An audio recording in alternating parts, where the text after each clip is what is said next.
7 kitab Deuterokanonika, penulis nggak jelas, dan jelas bukan nabi atau bukan raja. Yesus dan para rasul, penulis PB Perjanjian Baru, tidak pernah kutip ayat dari Deuterokanonika. Memang Roh Kudus hanya bekerja sama kepada uskup atau magisterium gereja saja. Nah, ini 3 hal ini menjadi alasan saudara kita ini mengapa Protestan menolak 7 kitab Deuterokanonika menurut beliau ya. Terima kasih pertanyaannya. Saudara-saudari yang terkasih, kalau saudara kita ini menerima tanggapan saya silakan, kalau tidak silakan juga abaikan, tapi ini adalah katekese. Saya sebenarnya berulang kali mengatakan marilah kita membangun persaudaraan dan dialog. Ajaran-ajaran agama itu ada yang berbeda satu sama lain. Tetapi jangan karena kita berbeda di dalam ajaran iman, ajaran agama, jangan kita merendahkan atau menyerang orang lain. Ya. Kita membangun persaudaraan. Sebenarnya saudara kita ini beberapa kali mengomentari video saya, tetapi karena beliau menyenggol terus, maka beberapa saya hapus. Tapi pada kesempatan ini saya mau menjawab ya, komentarnya ini karena saya jadikan ini sebagai bagian dari katekese kepada umat Katolik juga. Alasannya pertama ya, jadi menolak Deuterokanonika karena tidak jelas siapa penulisnya. Di antara Deuterokanonika itu ada yang jelas penulisnya. Saya sebut, yaitu Kitab Sirach, ditulis oleh Yesus bin Sirach. Tapi kan kenyataannya tidak diterima oleh Anda, oleh denominasi Anda. Jadi alasan yang pertama ini gugur. Lalu alasan yang kedua tidak menerima Deuterokanonika ya karena Yesus dan penulis kitab Perjanjian Baru ya PB tidak merujuk atau tidak mengutip Deuterokanonika. Nah, kalau Anda mempertahankan ini, maka Anda tidak konsisten. Mengapa? Karena ada beberapa kitab suci ya Perjanjian Lama yang juga tidak dikutip secara langsung oleh Perjanjian Baru.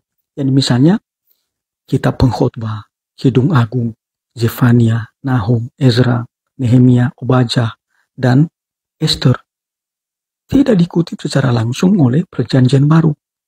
Tapi kenapa Anda menerima ini? Jadi alasan kedua Anda pun gugur gitu ya. Itu ya.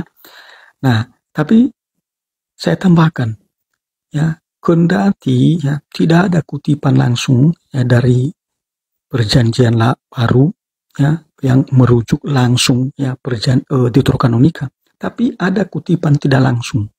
Saya ambil contoh ya. Sirach bab 28 ayat 2. Ampunilah kesalahan sesamamu manusia, maka ketika engkau berdoa, dosamu sendiri akan diampuni.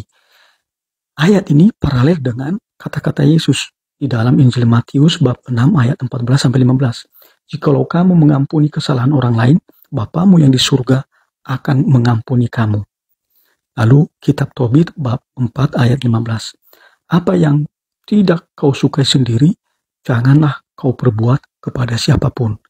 Ini paralel dengan sabda Yesus dalam Injil Matius bab 7 ayat 12. Segala sesuatu yang kamu kehendaki supaya orang perbuat kepadamu, perbuatlah demikian juga kepada mereka. Jadi ini kutipan-kutipan tidak langsung di dalam Perjanjian Baru yang diambil dari Deuterokanonika. Ya. Lalu berikutnya, kebijaksanaan bab 7 ayat 26. Karena kebijaksanaan merupakan pantulan cahaya kekal dan cerminan tak bernoda dari kegiatan Allah dan gambar kebaikannya. Ini paralel itu atau ada kutipan tidak langsungnya di dalam Ibrani bab 1 ayat 3. Ia adalah cahaya kemuliaan Allah dan gambar wujud Allah dan menopang segala yang ada dengan firman-Nya yang penuh kekuasaan. Lalu kebijaksanaan bab 9 ayat 13. Manusia manakah dapat mengenal rencana Allah? Atau siapakah dapat memikirkan apa yang dikehendaki Tuhan? Ini ada kutipan langsungnya di dalam Roma bab 11 ayat 34. Sebab siapakah yang mengetahui pikiran Tuhan atau siapakah yang pernah menjadi penasihatnya? Jadi alasan kedua Anda juga gugur dengan sendirinya. Karena kenyataannya ada ya Deuterokanonika yang dikutip secara tidak langsung di dalam Perjanjian Baru. Bahkan Yesus sendiri itu ya. Lalu yang ketiga, apakah Roh Kudus hanya mengilhami para uskup atau magisterium gereja? Nah ini logikanya begini. Protestan itu kan mengambil kanon kitab suci versi kanon Ibrani atau yang disebut dengan teks Masoretik. Ya, dan kita tahu sendiri ya, yang menentukan kanon ini adalah Rabi Yahudi di dalam yang disebut dengan konsili Jamnia pada tahun sekitar tahun 100 Masehi. Nah, lalu saudara-saudara yang terkasih, kan Rabi Yahudi itu kan tidak mengakui Yesus Kristus sebagai Mesias. Tidak percaya kepada Yesus Kristus. Pertanyaannya, bagaimana mungkin orang yang tidak mengakui Yesus sebagai Mesias atau tidak percaya kepada Yesus Kristus lalu menentukan kitab yang diinspirasikan oleh Roh Kudus bagi gereja, bagi kita? Lucu kan? Nah lucu. Jadi saudara-saudara yang terkasih, ini perlu Anda ya, pahami itu ya. Perlu ya, renungkan itu ya. Tidak mungkin itu ya.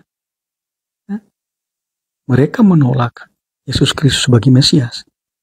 Bagaimana mungkin Anda mengatakan, oh mereka diinspirasikan oleh Roh Kudus, sehingga Anda dan denominasi Anda mengambil kanon Ibrani yang mereka tentukan itu hanya 39 kitab, dan mereka sudah membuang atau sudah mengeluarkan ya 7 kitab Deuterokanonika yang kemudian kita kenal kitab Deuterokanonika itu.